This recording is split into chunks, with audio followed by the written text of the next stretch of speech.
3:33. It's almost time. It's almost time. 11:54 p.m. It's almost time. My mother told us what to do during the time it is here. Keep your heads down, cover your ears, and no matter what, no matter how curious you are, and no matter what it tells you, do not look at it. Now it's 11:55 p.m. It comes once every 33 years, every third day of the third month of every 33rd year, as the old folks say. They talk about how their parents told them the same things as are telling us now. Keep your head down, cover your ears, and all that. They say how they got really close to looking at it the first time. They said it whispers to you, telling you things nobody else could ever possibly know, saying that it won't tell anybody else if you just look it in the eye and say you're sorry for whatever sins you've committed, that it tells you it knows you've done. Of course, they were never stupid enough to actually fall for it, but they had a few friends who did. Some of the kids who got into more trouble than is usual for a kid and couldn't risk their parents finding out about it. But when I ask what happened to their friends, they just kind of shiver and say, I'd be better off not knowing. 11:56 p.m. now. I can see the dull grayness of what must have been storm clouds starting to form off in the distance.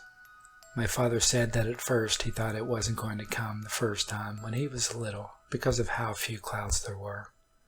It's always preceded by clouds.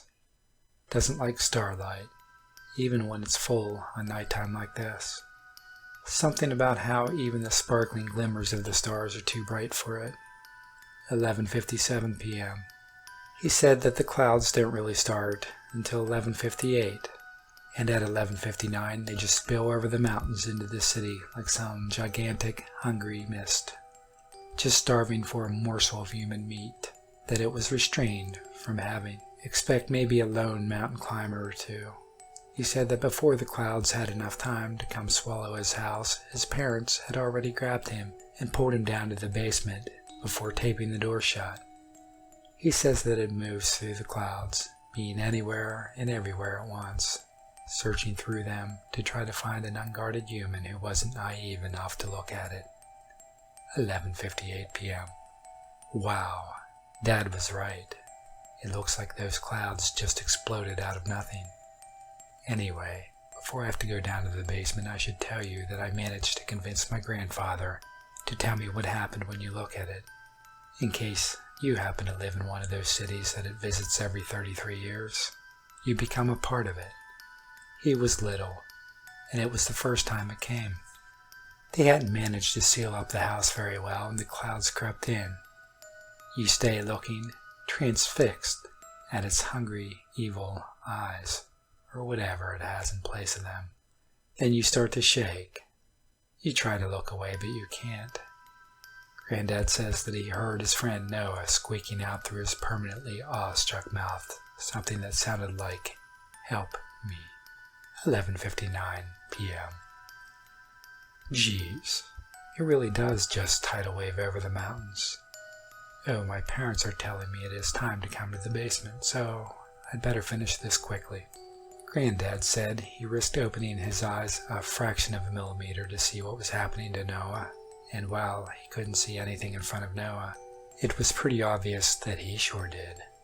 Okay, I'm going to have to run while saying this last part. The storm's almost in my house. He said that Noah started to shake even harder, so hard that he could hear his teeth rattle. Then Noah's clothes started to collapse, and he could clearly see the scarlet stains appearing in spaces where his clothes were falling in the deepest. Then Noah's face started to melt. But, as it did, it also filled with that cloud.